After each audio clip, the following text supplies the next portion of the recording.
সৰ্বকালৰ অভিলেখ গঢ়ি আজি মুক্তি লাভ কৰিলে ৰৈ ৰৈ বিনালে মোৰ মন দুচকু প্ৰাণৰ শিল্পীগৰাকীৰ সপোনৰ ছবিখন চাবলৈ হিলদল ভাঙি আহিল দৰ্শক মোৰ স্পৰ্শ মোৰ আকাশ আছে একেথৰে জুবিন গাৰ্গলৈ শ্ৰদ্ধাঞ্জলি জনাই অনাথাশ্ৰমৰ ২১৬ গৰাকী শিশু আৰু বৃদ্ধাক লৈ ৰৈ ৰৈ বিনালে চাবলৈ আহিল টিএমচিৰ নেতা দুলু আহমেদ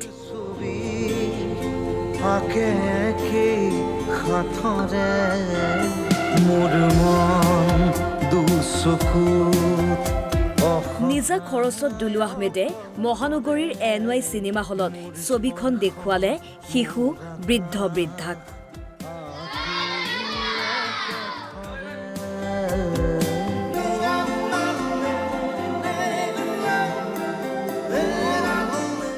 জুবিন গাৰ্গৰ এখন খেক ছবি অসমৰ সকলোৱে চাব বিচাৰিছে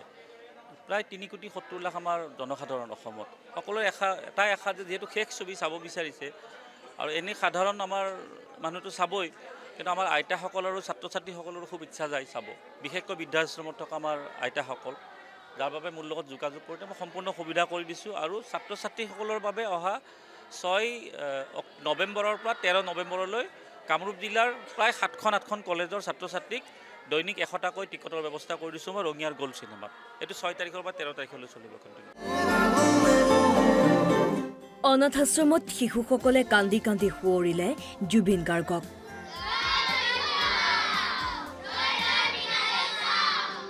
সকলোৱে একেলগে গালে মায়াবিনী ৰাতিৰ বুকুত দেখা পালো তোমাৰ ছবি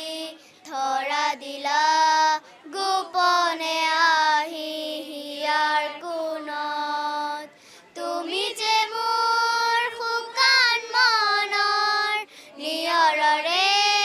চেঁচাটো পাল নামি অহা ৰদৰে নৈ মোৰ দেহত প্ৰতি পুৱা ধুমুহাৰ সতে বহু যুগৰে নাচোন জুবিন দাক আমি সকলোৱে কল্যাণী বেশত আহিব কি আশা বান্ধি আছিলোঁ আজি তেওঁ মানে নাই আজি তেওঁক আমি হেঁপাহৰে চাবৰ কাৰণে আৰু এবাৰ ওলাই আহিছোঁ আৰু আমি ভাবিছিলোঁ তেওঁ আমাৰ কল্যাণী বাসত গৈ পেলাই আমাৰ লগত গান গাব নাচিব আমাৰ লগত খানা খাব কিন্তু তেওঁ আমাৰ মাজত নাই কিন্তু তথাপিও আমি আশা কৰিছোঁ তেওঁ আজি আমাৰ মাজত এনেদৰে আমি যি ভাবিছিলোঁ সপোন এটা চাইছিলোঁ তেওঁ আজি আমাৰ মাজত সেনেদৰে থাকিব বুলি আশা ৰাখিছোঁ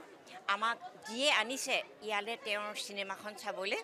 আমি তেওঁলৈ অশেষ ধন্যবাদ জনাইছোঁ আৰু আমাৰ চকুলো ওলাইছে তেওঁ যে আৰু আমি দেখা নাপাওঁ আৰু তেওঁ চিনেমাও আৰু উপভোগ কৰিব নোৱাৰে সেইকাৰণে এই অন্তিম চিনেমাখন চাই আমি তেওঁক প্ৰাৰ্থনা জনাইছোঁ ভগৱানৰ ওচৰত তেওঁ য'তেই থাকক লাগে শান্তিৰে সুখেৰে থাকক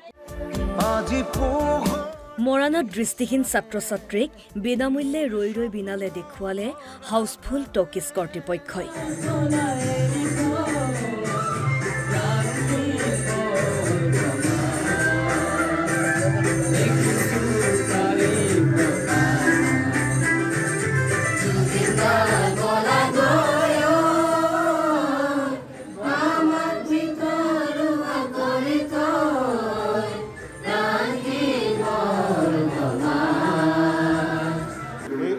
আমি বন্তি প্ৰজ্বলনটো ষ্টাৰ্ট কৰিলোঁ আমাৰ অন্ধ স্কুলৰ ছাত্ৰ ছাত্ৰী আৰু আপোনাৰ এটা ভাগৱত গীত তেওঁলোকে প্ৰদান কৰিলে এতিয়া আমাৰ ওপৰত কাৰ্যসূচীটো আছে সেইটো আমি আৰম্ভ কৰিব আগতে এনেকুৱা পৰিৱেশ হৈছে নেকি কেতিয়াও হোৱা নাই এইটো প্ৰথমবাৰ আমি পাইছোঁ এইটো পৰিৱেশ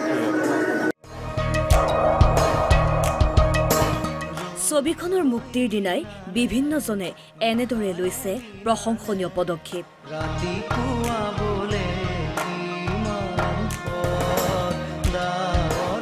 ব্যুৰো ৰিপৰ্ট অসম লাইভ 24